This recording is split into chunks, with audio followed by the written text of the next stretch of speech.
Welcome on into the No Huddle Show here from StubHub Center in Carson, California. I'm Matt Lombardo. Big win for the Eagles today over the Los Angeles Chargers, 26-24. And in a lot of ways, this was truly a character-defining win for an Eagles team, and what really became a de facto ninth home game with a majority of the fans in attendance, the 25,000-plus fans who were in the building at StubHub Center, the home of the LA Galaxy of the MLS, being Eagles fans. Eagles fans really made their presence felt, and of course, this is the No Huddle Show, and you can hear us on iTunes, SoundCloud, Stitcher, Spreaker, iHeartRadio, and wherever else podcasts are found, YouTube, and all of those exciting places. If you could please subscribe, leave us a 5-star review, that would be really appreciated. It helps us grow the show, but this was a win where if the Eagles go on to make the postseason, and in a wild day in the NFL that saw the Cowboys lose at home to the Los Angeles Rams, saw the Giants drop to 0-4 against Tampa Bay,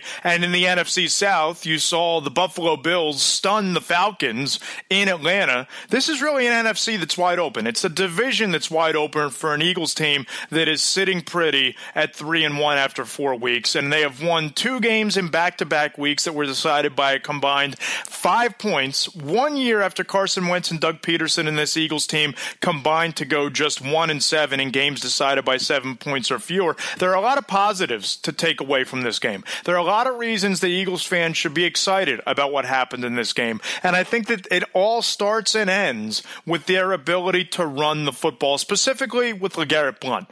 You look at Blount on Sunday afternoon, he was really the battering ram for this offense, the driving force behind the ground game, finished with 136 yards rushing, maybe the most important run of the game, and certainly of this game in particular, but maybe of the season so far, and maybe more so than any single running play dating back to the Snow Bowl with LaShawn McCoy against the Detroit Lions at Lincoln Financial Field. LeGarrette Blount, that 68-yard run in the fourth quarter just after the Chargers pulled it to within 19-17 really sealed the deal for this team, because the Eagles ultimately capped that drive with a rushing touchdown to Wendell Smallwood. But you look at what LeGarrette Blount was able to do just 2 weeks after a game against the Kansas City Chiefs where he was held to 1 touch, his only carry of the game negated by a penalty.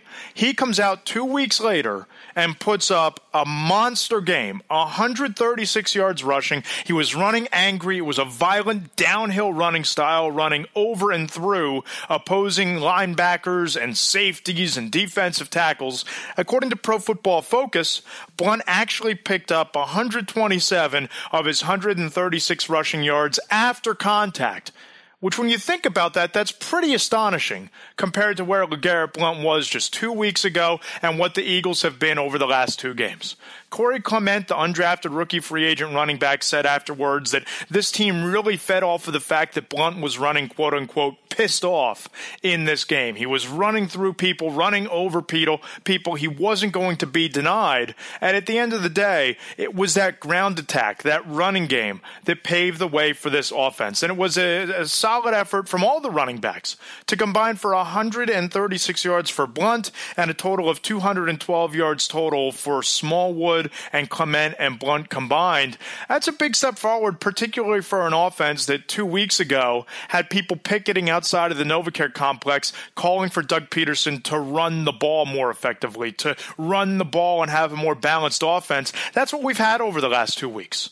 That's what we've had. And Smallwood had a big day today. Corey Clement had a big day today. And I think the game ball for this game goes not only to LeGarrette Blount, but also the offensive line. You look at this offensive line that came into today's game with so many question marks, so many things to go into this game with Isaac Seumalo not just benched but inactive. Real interesting going into this game during the pregame warmups. It was Isaac Seumalo in one end zone with offensive line coach Jeff Stoutland basically getting in some one-on-one work while the rest of the offensive line was warming up with the teammates on the other side of the field. You kind of had the feeling that something was up, and as it turns out, Seumalo was inactive. Last week, the Eagles had a rotation at left guard where it was Stefan Wisniewski and it was Chance Warmack. And I thought, and a lot of people in the media and fans across Twitter as well, seemed to believe that Stefan Wisniewski did enough to win that starting left guard job last week and put an end to this rotating carousel. But that wasn't the case this week. It was a rotation again with Warmack and Wisniewski. And not only did they pave the way to 212 yards rushing, which was really the focal point of the entire offense, but they only allowed one sack. This was a pretty prolific and one of the more dynamic pass rushers in the NFL with Joey Bosa, the first-round pick from a year ago out of Ohio State, and Melvin Ingram, who entered this game with 5.5 sacks. They only gave up one sack to Carson Wentz. Now, Wentz was pressured from time to time today, seemed to hold on to the football a little bit too long in some cases, and certainly not a perfect effort from the offensive line. But you look at the fact that they had 212 yards rushing and one sack, that's about as impressive as you're going to get. I know that it was a de facto home game. I know the Eagles fans took it over. But still, to be on the road after flying cross country and having this offensive line put forth that kind of performance today, it just underscores the development of this offense and the development of this team. And you walk through that locker room after the game. You talk to the veteran players who have been here, the Zach Ertzes of the world, the Jason Peterses of the world. And they all, to a man, talk about a snowball in confidence. They all talk about, as Zach Ertz put it after the game, playing with purpose, and that winning is contagious. Winning breeds more winning, and that's something that LeGarrette Blount has talked about over the past couple weeks, certainly with his experience winning 2 of the last 4 Super Bowls with the New England Patriots. That's something that this Eagles team is starting to identify with. And I think that if you want to look for one big picture takeaway from Sunday's game, it's the fact that this team is now figuring out a way to win one-score games. That's what championship contenders do. That's what teams that are going to compete for the playoffs, that's what teams that are going to fight for the division in a rough-and-tumble division such as the NFC East, they figure out a way to win games such as Sunday, to win games where things aren't always going your way, where the defense isn't always getting off the field going 3 and out, where the wide receivers, Alshon Jeffrey and Torrey Smith, aren't having the perfect game, where Alshon catches a touchdown but only finishes with 29 receiving yards, where Torrey Smith drops another pass, struggling to catch the football. And yet, at the end of the day, you look up at the scoreboard and it reads Eagles 26, Chargers 24. That's a character win. And anytime you go on the road, whether it's on the road to Giants at MetLife Stadium or on the road to FedEx Field where the Eagles open the season with a win, or you fly cross country to Los Angeles where you haven't played in decades, and yes, your fans took over the building, but it's still a cross-country trip, and you win that football game, that's a character-defining win. That's what playoff-caliber teams are able to do. Now, I also want to talk a little bit about Carson Wentz today because the numbers aren't going to bear out that this was his strongest performance. The numbers aren't going to say that Carson Wentz put this offense on his back and won the football game. But in the big picture, in the grand scheme of things, that might be a good thing. And that's probably a great thing for the development of this team. I said after the game last week against the Giants that was a coming-of-age moment for Carson Wentz and his development as a quarterback, that was a defining moment in the early portion of his career in his 19th start since being drafted number 2 overall last spring in 2016.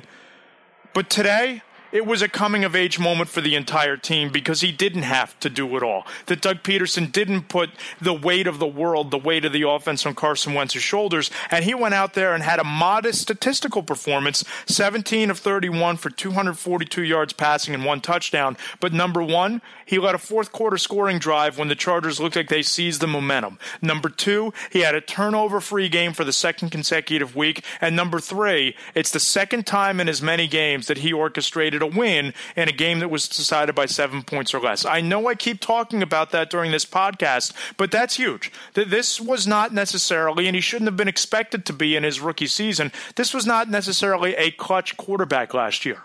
But Carson Wentz is showing that he can turn in those clutch performances when his team needs them the most.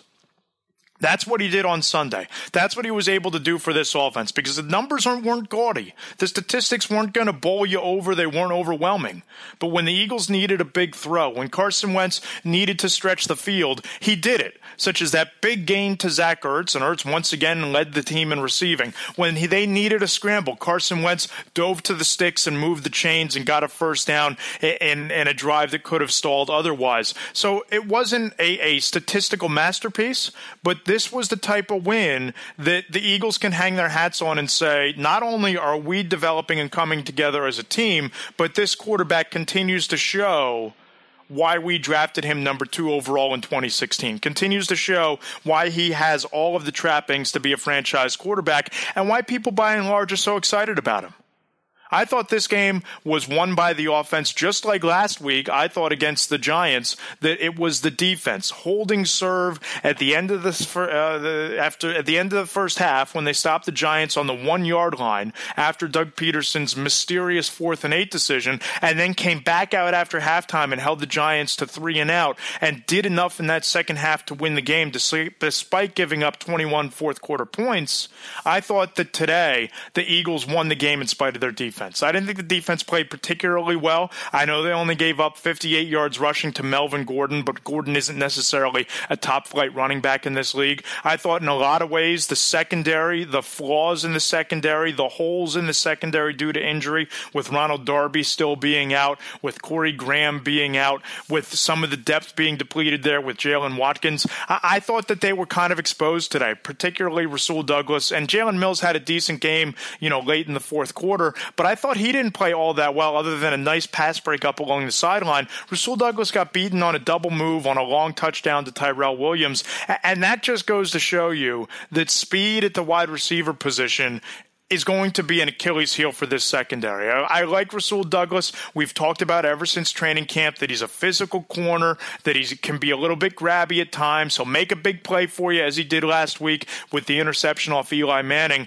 But I didn't think Rasul Douglas played particularly well today, and I thought the fact that for the second consecutive game, this team struggled in the fourth quarter this week, giving up 14 fourth quarter points, that could be an issue later on. That could be an issue when you play a more savvy playoff caliber football team late in the year, when you play an Oakland Raiders team on Christmas Day at Lincoln Financial Field, when you play the Dallas Cowboys once in primetime down in Dallas, once up here in Philly, when you have a defense that struggles to get off the field late in games, when you have a defense that gives up the fourth quarter points that they've given up the last couple of weeks, I think that's an area for concern. Now, I'm not going to hold it completely against this defense because Fletcher Cox was out of commission, and anytime you're missing one of your 2 best defensive players, it's going to leave a mark. It's going to make you struggle a little bit, particularly up front. But I didn't think that they played all that well today. Phillip Rivers didn't quite have it in him to take advantage of those weaknesses late, and the Eagles' running game, to their credit, kept the ball out of the Chargers' hands, and they moved the chains not only on the touchdown drive to Wendell Smallwood, but they ended the game in the victory formation because of their ability to run the football. But I don't think that the defense necessarily was the catalyst to winning this game. And to be honest with you, that's okay. That's quite all right because, like we've talked a lot in this podcast about playoff contending teams and teams that want to make noise in the NFC, it's not always going to be a pretty effort. It's not going to be complete domination in all phases. There are going to be games where the offense lifts the defense across the finish line. There are going to be games where the defense forces 3-4 turnovers and pitches a shutout. But it's winning the games when not all phases are working in perfect order that help define a team in today's NFL, where the talent discrepancy from the team with the best record to the team with the worst record, as we saw today with New England going down in Foxborough, as we've seen. Sometimes it's the more complete team that gets the job done. Sometimes it's the team that plays the better football game on that day that seals the deal and overcomes the lack of talent. That's what today's NFL is all about. And the Eagles' win on Sunday against the Chargers underscores a lot of that. And the one area we haven't really touched on all that much in this podcast has been the special teams unit. You talk about Jake Elliott, a kid who was a fifth-round rookie with the Cincinnati Bengals on their practice squad.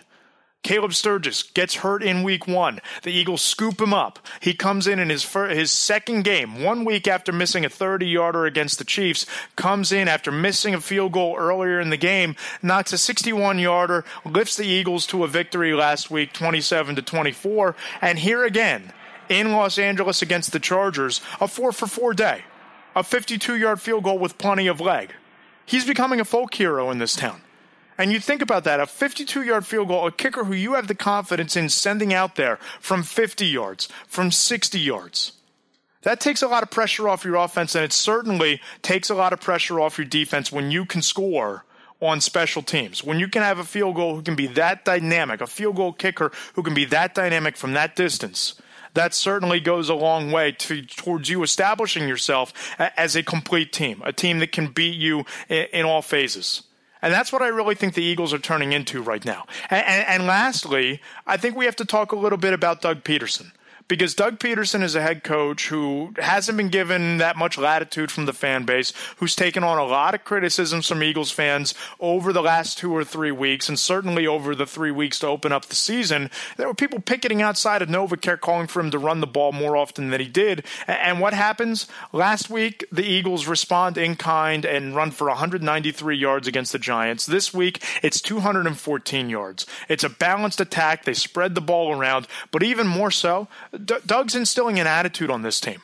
Doug Peterson is instilling an attitude of a familial atmosphere with a team that has some veterans like Jason Peters and Jason Kelsey and Lane Johnson, and defensively it's Malcolm Jenkins and Brandon Graham and Fletcher Cox. But it's also a really young football team with a franchise quarterback in the making who was the number 2 overall pick in 2016, with a defensive lineup that is starting a second-year, 7th-round draft pick in Jalen Mills, a 3rd-round rookie in Rasul Douglas this year at cornerback, who's been thrust into a starting job in Ronald Darby's absence. And this is a team that's starting to believe in itself. This is a team that's starting to put together some confidence after the first 4 weeks of the year, in which they've gone on the road for 3 of those games, and they've basically established themselves as the team to beat in the NFC East. I know going into the year, I looked at this Eagles team and I said, there's a chance they could wind up 0-3 to start and 1-3 after the first 4 games.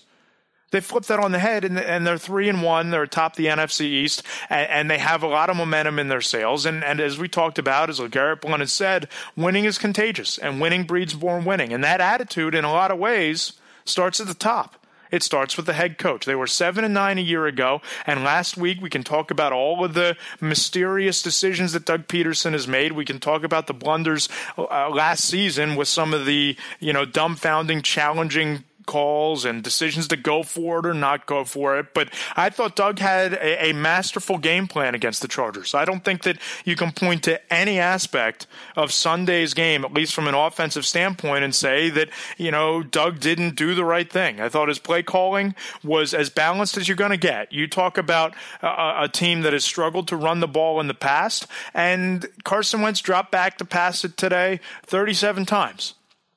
They wound up running the football 34 times. So you look at that discrepancy, it's almost 50-50. It's almost an even split on the road against a team that has one of the better pass rushes in the league. And we talked all week about the value of running the football and taking that pressure off of your quarterback and putting that pass rush kind of in its place. And that's what they did today. And I think that Doug deserves a lot of credit for that. And I think that, we're going to find out, if we haven't already, about what this team is over the next 2 weeks. Because after today, you have a Arizona Cardinals team with Larry Fitzgerald, one of the best wide receivers to ever play the game, with a savvy veteran quarterback, although his skill set, similarly to Eli Manning and similarly to Phillip Rivers, is starting to diminish just a tad, coming in here next week to Lincoln Financial Field. And this is going to be another battle. It's going to be another battle for the secondary. It's going to be a chance for the Eagles on their home turf to showcase this running game again. And then you have to get on a plane and 4 days later play the Carolina Panthers, a team that went into New England today and beat the Patriots.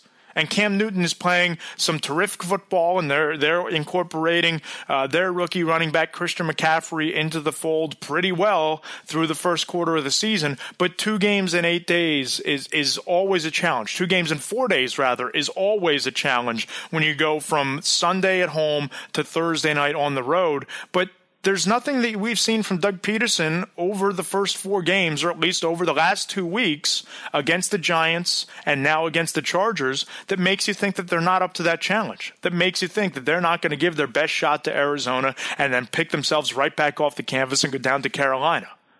And you think about the challenge that Doug has had to overcome over just this week, losing Darren Sproles, who broke his arm and tore his ACL on the same play last week against the Giants, comes in today. The running game puts up 212 yards.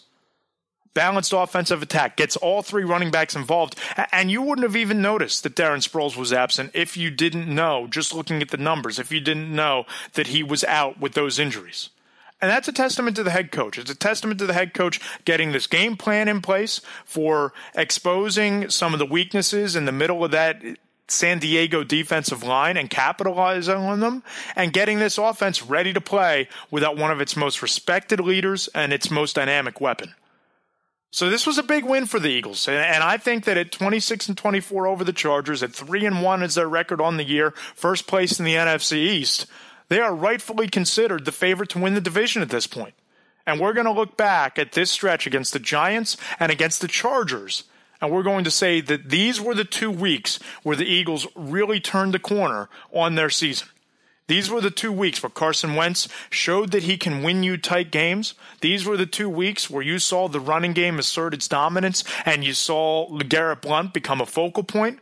And these were the 2 weeks where the defense survived a litany of injuries.